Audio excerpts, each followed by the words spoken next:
Sometimes you just sit back and you ask yourself, are you alone in this? And to see people of your caliber come out to express solidarity, haven't been witnesses to all that is going on, for me is not only energizing, but also confirms that internal feeling and belief that what we're doing is the right thing to do and the right way to go.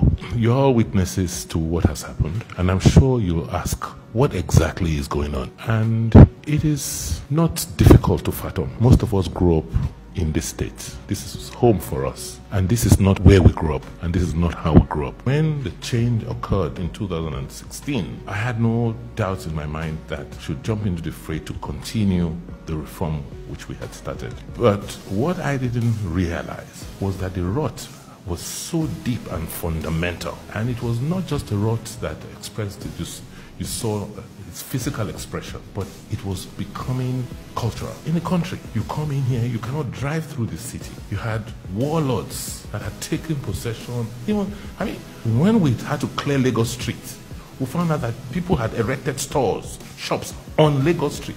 When I took over, it became clear that there was a lot more work to do. And I just could not understand why Oredo, for instance, our local government, on a monthly basis, will not earn more than 5 million naira as taxes. Meanwhile, there were non-state actors who were celebrating their billions, and the banks that were lodging these monies into were coming to offer them things like promotional vehicles and all in your town. And once I came in, these non-state actors obviously began to almost physically threaten the state. I had no choice but to dislodge them. In good faith, I thought this was something we had all agreed to do. I thought we all were happy that you can drive through Oba Market. You know that there was insanity in the city. You have accomplished served, haven't you?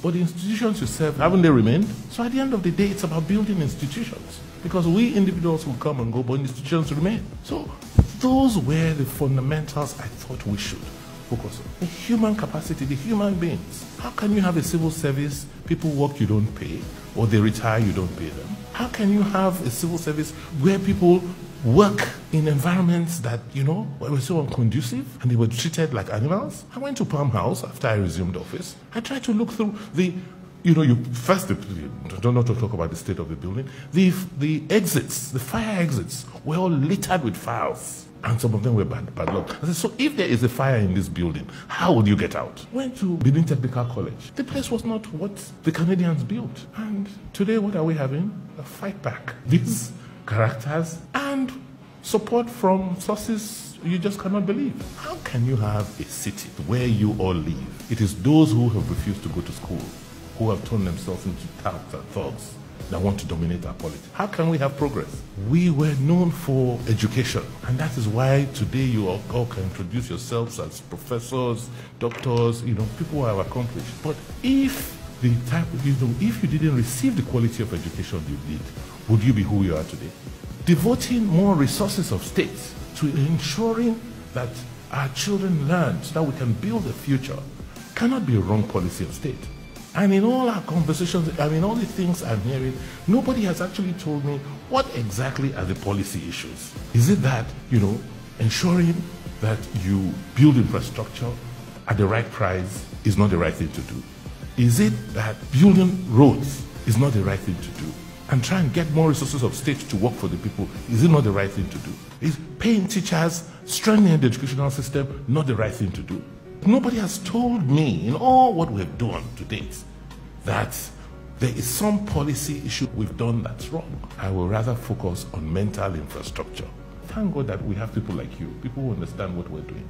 But I think it's time to speak up. That's why I'm excited, I'm happy that you have decided to speak up. If anybody assumes, imagines that I will back off, they must be dreaming. Because it's not my fight. It's not Godwin Obaseki's fight. It's about a fight for the right thing.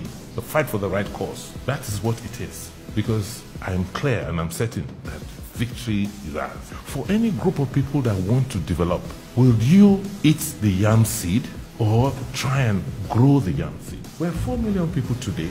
In another 10 to 20 years, there'll be about 10 million people here. So what is the plan? This is where we are.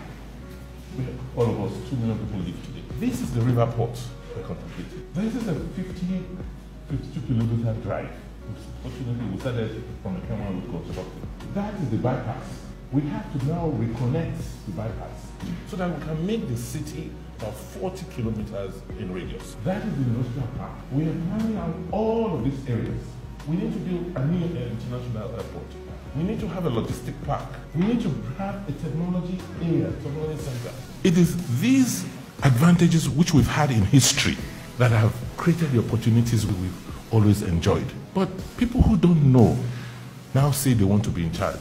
And for them, they want to do it by any means necessary because they feel many of us will not fight. We are too obeying. We are too intellectual. We have options. So walk away for them. But I just want to assure you that we're not walking away. I've said it clearly and I told my cabinet yesterday. Second term for me is non-negotiable. I am demanding it because I deserve it. I think I've earned it. We need to have it so that we can continue with what we're doing today. So I want to thank you and assure you that I'm here and I would like us to continue to have these conversations and I need to give you a lot more information. It's our government, it's not my government alone. Thank you.